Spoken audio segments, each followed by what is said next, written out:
राजधानी लखनऊ में आज शाम से राष्ट्रीय स्वयं सेवक संघ यानी आरएसएस की 3 दिवसीय बैठक शुरू होने जा रही है। शताब्दी वर्ष से पहले यूपी में आरएसएस ने नई मुहिम की तैयारी शुरू कर दी है। लखनऊ में आरएसएस का 3 दिवसीय मंथन होना है, जिसमें आरएसएस के सर कार्यवाह दत्तात्रेय होसबोले पहुंचे हुए हैं और इस बैठक में संघ की पूर्वी क्षेत्र के अवध, काशी, गोरक्ष और कानपुर प्रांत के पदाधिकारी, विभाग प्रचारक शामिल होंगे।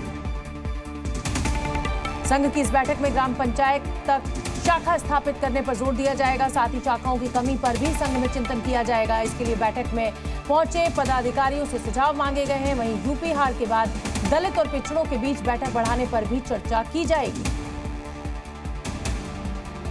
जी न्यूज संवाददाता विशाल रघुवंशी इसी खबर पर मेरे साथ जुड़ रहे हैं। विशाल, मुझे लगता है कि जिस तरीके के चुनाव नतीजे उत्तर प्रदेश में आए वो बीजेपी के लिए तो मुश्किल है ही, आरएसएस भी उसको पचा नहीं पा रही है और अब ये जो 3 दिन का मंथन शुरू हो रहा है, चिंतन शुरू हो रहा है, ये मुझे लग रहा है कि एक नए सिरे से, क्योंकि एक बीजेपी को सशक्त किया जा सके और खुद आरएसएस की अगर पकड़ ढीली हो रही है उसको लेकर ये आगे बढ़ेंगी 3 दिन की बैठक। देखिए, उत्तर प्रदेश की अगर हम बात करें तो उत्तर प्रदेश में जो सबसे बड़ा मुद्दा था वो ये था कि संविधान को लेकर जो दलित मतदाता थे वो बीजेपी से छिटक गए थे और यही वजह है कि संघ की बैठक में इस बात को लेकर पूरा मंथन किया जा रहा है, एक रणनीति बनाई जा रही है। दत्तात्रेय जी लखनऊ पहुंच चुके थे कल ही और लगातार 3 दिन तक ये पूरा मंथन जो है वो किया जाएगा और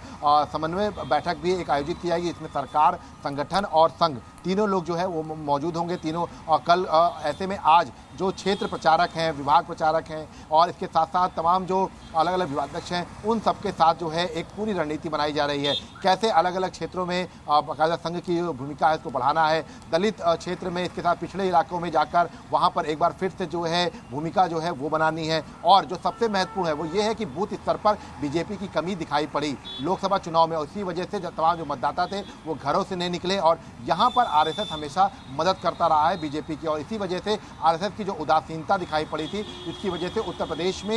यहाँ पर बीजेपी बहुत ज़्यादा कमज़ोर हो गई थी और इन्हीं सब चीज़ों को लेकर एक बार फिर से जो है मंथन किया जा रहा है और संघ लगातार 3 दिन तक मंथन करेगा। और अब उत्तर प्रदेश को पूरी तरह से फोकस कर लिया है संघ ने और इसीलिए दत्तात्रेय के दौरे के बाद मोहन भागवत का पूर्वांचल दौरा रहेगा, काशी और उसके बाद गाजीपुर का दौरा रहेगा और इस दौरान तमाम जगहों पर इस बात पर फोकस किया जाएगा कि दलित मतदाताओं को कैसे वापस लाया जाए। और विशाल, मुझे लगता है कि दलित मतदाता, ओबीसी वोट बैंक, ये तो एक बहुत बड़ी चिंता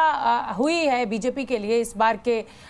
चुनाव में और जाहिर सी बात है संविधान बदल दिया जाएगा, ये कहीं ना कहीं नैरेटिव विपक्ष जो है वो जमीन तक पहुंचाने में कामयाब रहा है। लेकिन अयोध्या की जो हार है वो भी मुझे लगता है कि जरूर चर्चा का हिस्सा बनेगी इस बार की बैठक। देखिए, बिल्कुल निश्चित तौर पर ये आपने बिल्कुल सही कहा कि ये भी एक बड़ा, क्योंकि लगातार इस बात को लेकर चर्चा भी होती रही, क्योंकि देखिए जिस तरह से अगर हम बात करें तो अवधेश प्रसाद अयोध्या से जब चुनाव जीते तो इस बात को लेकर चर्चा होने की क्या जो लड़ाई थी वो कमंडल वर्सेस मंडल हो गई थी, इस तरह की चर्चाएं होने लगी थी और चुनाव में जो नतीजे आए उससे बीजेपी को बहुत नुकसान हुआ। उसके बाद आत्मचिंतन करने को बीजेपी में भी ने जब समीक्षा रिपोर्ट मंगाई तो तमाम जगहों पर इस बात का जिक्र हुआ कि बूथ लेवल पर जो मजबूती होती थी और जो आरएसएस मजबूती करता था, शाखाएं लगाकर तमाम जगहों पर योजनाएं चलाकर और या शाखाओं के साथ साथ हर जो क्षेत्र है वहां पर अपने आरएसएस के जो कार्यकर्ता जाते थे, लोगों को दलित बस्तियों से जाके सीधे पैड बनाते थे, वो सब चीजें देखने को चुनाव में नहीं हुई थी और इसी वजह से शायद बीजेपी के लिहाज से रिजल्ट नहीं आए और इसीलिए बिल्कुल, और इसीलिए आरएसएस को ये जरूरत महसूस हुई कि अब ये मंथन